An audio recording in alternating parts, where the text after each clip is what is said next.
ನಮಸ್ಕಾರ. ನಾನು ಸಂತೋಷ್ ಚೌಹಾಣ್. ಜಗತ್ತಿನ ಒಂದು ಮೂಲೆಯಲ್ಲಿ ನಡೆಯೋ ಒಂದು ಘಟನೆ ನಿಮ್ಮೆಲ್ಲರ ದೈನಂದಿನ ಜೀವನದ ಮೇಲೆ ಹೇಗೆ ಪರಿಣಾಮ ಬೀರಬಹುದು ಗೊತ್ತಾ? ಬನ್ನಿ, ಇವತ್ತಿನ ಈ ಒಂದು ವಿಶ್ಲೇಷಣೆಯಲ್ಲಿ 2026ರ ಇರಾನ್ ಯುದ್ಧದ ಹಿಂದಿನ ಕತೆ ಮತ್ತು ಅದರ ನಿಜವಾದ ಪರಿಣಾಮಗಳನ್ನು ಸರಳವಾಗಿ ಅರ್ಥ ಮಾಡ್ಕೊಳ್ಳೋಣ.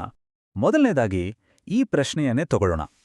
ಎಲ್ಲೋ ಸಾವಿರಾರು ಕಿಲೋಮೀಟರ್ ದೂರದಲ್ಲಿ ನಡೀತಿರೋ ಯುದ್ಧಕ್ಕೂ ನಮ್ಮೂರಿನ ಪೆಟ್ರೋಲ್ ಬಂಕಲ್ಲಿರೋ ಬೆಲೆಗೂ ಅಷ್ಟೇ ಅಲ್ಲ, ನಮ್ಮ ಉದ್ಯೋಗದ ಭವಿಷ್ಯಕ್ಕೂ ಏನ್ ಸಂಬಂಧ?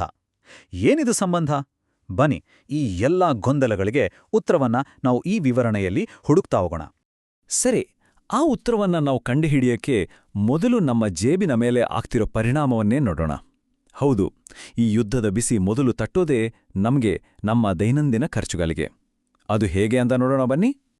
ನೋಡಿ, ಕೈಗಾರಿಕೆಗಳಿಗೆ ಬೇಕಾಗಿರೋ ಕಚ್ಚಾ ವಸ್ತುಗಳ ಬೆಲೆ ಇದೆಯಲ್ಲ, ಅದು ದಿಢೀರಂತ 30-40% ಜಾಸ್ತಿಯಾಗಿದೆ. ಯಾಕೀಗಾಯಿತು? ಯೋಚನೆ ಮಾಡಿ. ತೈಲ ಬೆಲೆ ಏರಿದಾಗ ಏನಾಗತ್ತೆ? ಸರಕುಗಳನ್ನು ಸಾಗಿಸೋ ಲಾರಿಗಳ ಡೀಸೆಲ್ ಖರ್ಚು ಹೆಚ್ಚಾಗತ್ತೆ ಅಲ್ವಾ? ಇದರ ನೇರ ಪರಿಣಾಮ ನಾವು ದಿನಬಳಕೆ ಮಾಡುವ ವಸ್ತುಗಳಿಂದ ಹಿಡಿದು ದೊಡ್ಡ ದೊಡ್ಡ ಕಾರ್ಖಾನೆಗಳ ಉತ್ಪನ್ನಗಳವರೆಗೆ ಪ್ರತಿಯೊಂದರ ಬೆಲೆಯೂ ಏರಿಕೆಯಾಗತ್ತೆ. ಈ ಸಮಸ್ಯೆ ಕೇವಲ ನಗರಗಳಿಗೆ ಅಥವಾ ಕೈಗಾರಿಕೆಗಳಿಗೆ ಮಾತ್ರ ಸೀಮಿತವಾಗಿಲ್ಲ ನೋಡಿ. ಪಂಜಾಬ್ನ ರೈತರಾದ ಗುರ್ವಿಂದರ್ ಸಿಂಗ್ ಅವರ ಈ ಮಾತುಗಳನ್ನು ಕೇಳಿ ನಿಜವಾದ ಪರಿಸ್ಥಿತಿ ಏನು ಅಂತ ಗೊತ್ತಾಗತ್ತೆ. ಜಾಗತಿಕ ಪೂರೈಕೆ ಸರಪಳಿಯಲ್ಲಿ ವ್ಯತ್ಯಯವಾದ ಕಾರಣ ರಸಗೊಬ್ಬರಗಳ ಬೆಲೆ ಗಗನಕ್ಕೇರಿದೆ.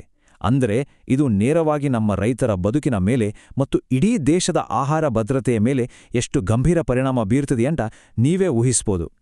ಸರಿ, ಹೀಗೆ ಒಬ್ಬೊಬ್ಬರ ಮೇಲೆ ಆಗೋ ಈ ಪರಿಣಾಮಗಳೆಲ್ಲ ಸೇರಿ ಇಡೀ ಭಾರತದ ಆರ್ಥಿಕತೆಯ ಮೇಲೆ ಹೇಗೆ ದೊಡ್ಡ ದೊಡ್ಡ ಆಘಾತದ ಅಲೆಗಳನ್ನೇ ಸೃಷ್ಟಿ ಮಾಡ್ತಿದೆ ಅನ್ನೋದನ್ನ ಈಗ ನೋಡೋಣ ಬನ್ನಿ. ಇಲ್ಲಿರೋ ಮುಖ್ಯವಾದ ವಿಷಯ ಅಂದ್ರೆ, ಭಾರತ ತನ್ನ ಅಗತ್ಯದ ಸುಮಾರು 91% ಕಚ್ಚಾ ತೈಲವನ್ನ ಹೊರದೇಶಗಳಿಂದ ಆಮದು ಮಾಡಿಕೊಳ್ಳುತ್ತೆ. ಇದರ ಅರ್ಥ ಏನ್ ಗೊತ್ತಾ? ಜಾಗತಿಕ ತೈಲ ಮಾರುಕಟ್ಟೆಯಲ್ಲಿ ಯಾವುದೇ ಒಂದು ಸಣ್ಣ ಬದಲಾವಣೆ ಆದರೂ ಅದರ ನೇರ ಹೊಡೆತ ನಮ್ಮ ಆರ್ಥಿಕತೆ ಮೇಲೆ ಬೀಳುತ್ತೆ. ಈ ವಿಚಾರದಲ್ಲಿ ನಮ್ಮ ಆರ್ಥಿಕತೆ ಎಷ್ಟು ಸೂಕ್ಷ್ಮವಾಗಿದೆ ಮತ್ತು ದುರ್ಬಲವಾಗಿದೆ ಅನ್ನೋದಕ್ಕೆ ಇದೇ ಸಾಕ್ಷಿ. ನೋಡಿ, ಇದರ ಪರಿಣಾಮ ಕೇವಲ ಪೆಟ್ರೋಲ್ ಬಂಕ್ಗಳಲ್ಲೇ ನಿಲ್ಲೋದಿಲ್ಲ. ಇದು ಡಾಮಿನೋ ಎಫೆಕ್ಟ್ ಇದ್ದ ಹಾಗೆ ಒಂದರ ಮೇಲೆ ಒಂದು ಬೀಳ್ತಾ ಹೋಗುತ್ತೆ. ಕೃಷಿಯಿಂದ ಹಿಡಿದು ವಾಹನ ತಯಾರಿಕೆ, ನಾವು ಬಳಸೋ ಔಷಧಿಗಳ ತಯಾರಿಕೆ, ಪುಸ್ತಕಗಳ ಮುದ್ರಣ, ಹೀಗೆ ಪ್ರತಿಯೊಂದು ವಲಯದ ಮೇಲೂ ಇದರ ಪ್ರಭಾವವನ್ನು ನಾವು ಸ್ಪಷ್ಟವಾಗಿ ಕಾಣ್ಬೋದು. ಈಗ ಈ ಬಿಕ್ಕಟ್ಟಿನ ಪರಿಣಾಮವನ್ನ ಅಂಕಿ ಸಂಖ್ಯೆಗಳಲ್ಲಿ ನೋಡಿದಾಗ ನಮಗೆ ಇದರ ಗಂಭೀರತೆ ಇನ್ನಷ್ಟು ಸ್ಪಷ್ಟವಾಗುತ್ತೆ. ನೋಡಿ, ಅಂತಾರಾಷ್ಟ್ರೀಯ ಮಾರುಕಟ್ಟೆಯಲ್ಲಿ ನಮ್ಮ ರೂಪಾಯಿ ಮೌಲ್ಯ ಕುಸಿದಿದೆ.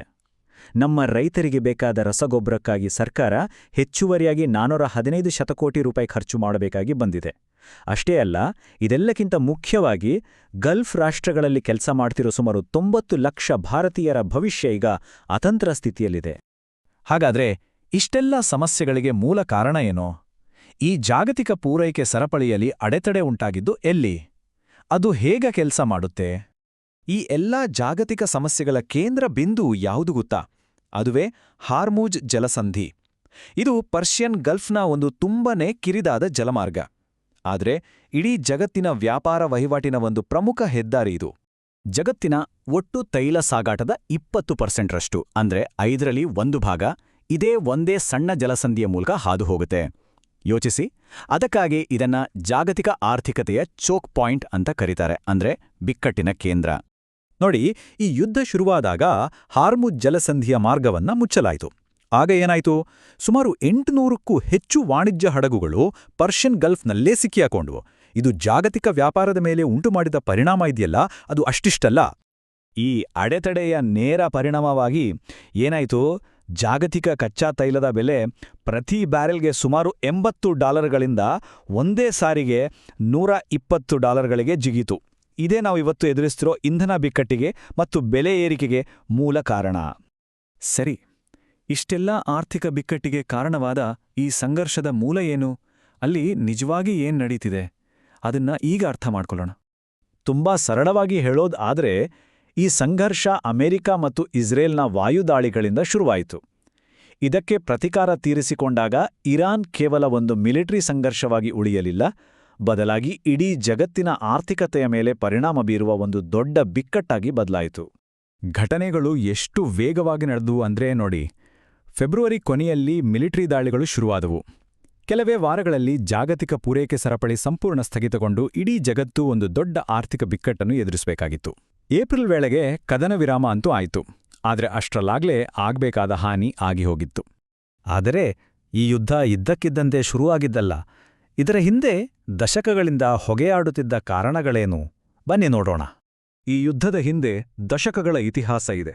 ಒಂದ್ಕಡೆ ಇರಾನ್ನ ವಿವಾದಾತ್ಮಕ ಪರಮಾಣು ಕಾರ್ಯಕ್ರಮ, ಇನ್ನೊಂದು ಕಡೆ ಮಧ್ಯಪ್ರಾಚ್ಯದಲ್ಲಿನ ನಿರಂತರ ಭದ್ರತಾ ಸಮಸ್ಯೆಗಳು. ಇದರ ಜೊತೆಗೆ ಈ ಹಿಂದೆ ಮಾಡಿಕೊಂಡಿದ್ದ ಅಂತಾರಾಷ್ಟ್ರೀಯ ಒಪ್ಪಂದಗಳ ವೈಫಲ್ಯ ಮತ್ತು ಈ ಪ್ರದೇಶದಲ್ಲಿ ತಮ್ಮ ಪ್ರಭುತ್ವ ಸಾಧಿಸೋಕೆ ಜಾಗತಿಕ ಶಕ್ತಿಗಳು ನಡೆಸ್ತಿರೋ ಪೈಪೋಟಿ, ಈ ಎಲ್ಲಾ ಕಾರಣಗಳು ಸೇರಿ ಇವತ್ತಿನ ಈ ಸ್ಫೋಟಕ ಪರಿಸ್ಥಿತಿಯನ್ನು ಸೃಷ್ಟಿ ಮಾಡಿವೆ. ಸದ್ಯಕ್ಕೆ ಕದನ ವಿರಾಮ ಜಾರಿಯಲ್ಲಿದೆ, ಸರಿ. ಆದರೆ ಮುಂದಿನ ದಾರಿ ಹೇಗೆ? ಭವಿಷ್ಯದಲ್ಲಿ ನಾವು ಏನನ್ನು ನಿರೀಕ್ಷಿಸಬಹುದು? ನೋಡಿ, ಕದನ ವಿರಾಮ ಅಂತ ಘೋಷಣೆ ಆಗಿದ್ರೂ ಇದು ಶಾಶ್ವತ ಶಾಂತಿಯ ಒಪ್ಪಂದ ಅಲ್ಲ. ಇದು ಕೇವಲ ಒಂದು ತಾತ್ಕಾಲಿಕ ನಿಲುಗಡೆ ಅಷ್ಟೇ. ಅಂದ್ರೆ ಯುದ್ಧ ನಿಂತಿರ್ಬೋದು, ಆದ್ರೆ ಜಾಗತಿಕ ಮಾರುಕಟ್ಟೆಗಳಲ್ಲಿನ ಆರ್ಥಿಕ ಅಸ್ಥಿರತೆ ಮತ್ತು ಬೆಲೆ ಏರಿಕೆಯ ಅಪಾಯಗಳು ಇನ್ನೂ ನಮ್ಮನ್ನ ಕಾಡುತ್ತಲೇ ಇವೆ.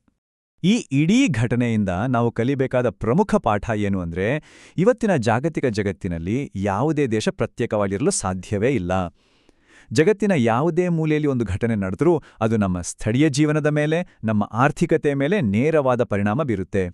ಇದೇ ರೀತಿ ಜಾಗತಿಕ ವಿದ್ಯಮಾನಗಳ ಬಗ್ಗೆ ಮತ್ತು ಅವು ನಮ್ಮ ಮೇಲೆ ಹೇಗೆ ಪರಿಣಾಮ ಬೀರ್ತವೆ ಅನ್ನೋದ್ರ ಕುರಿತು ಇನ್ನಷ್ಟು ಸರಳವಾದ ವಿವರಣೆಗಳಿಗಾಗಿ ನಮ್ಮ @ಈಸಿ ಲರ್ನಿಂಗ್ ವಿತ್ ಸಂತೋಷ್ ಚಾನೆಲ್ಗೆ ಸಬ್ಸ್ಕ್ರೈಬ್ ಮಾಡೋದನ್ನ ಮರಿಬೇಡಿ. ಬನ್ನಿ ಜ್ಞಾನವನ್ನ ಹಂಚಿಕೊಳ್ಳೋಣ. ನಮ್ಮ ಈ ವಿಶ್ಲೇಷಣೆಗೆ ಆಧಾರವಾಗಿರೋ ಕೆಲವು ಪ್ರತಿಷ್ಠಿತ ಮೂಲಗಳನ್ನ ಇಲ್ಲಿ ನೀಡಲಾಗಿದೆ. ನೋಡಿ, ಯಾವುದೇ ಸಂಕೀರ್ಣ ವಿಷಯವನ್ನ ಅರ್ಥ ಮಾಡ್ಕೊಳ್ಳೋಕೆ ಯಾವಾಗ್ಲೂ ವಿಶ್ವಾಸಾರ್ಹ ಮಾಹಿತಿಯ ಮೂಲಗಳನ್ನೇ ಬಳಸೋದು ತುಂಬಾನೇ ಮುಖ್ಯ. ಧನ್ಯವಾದಗಳು.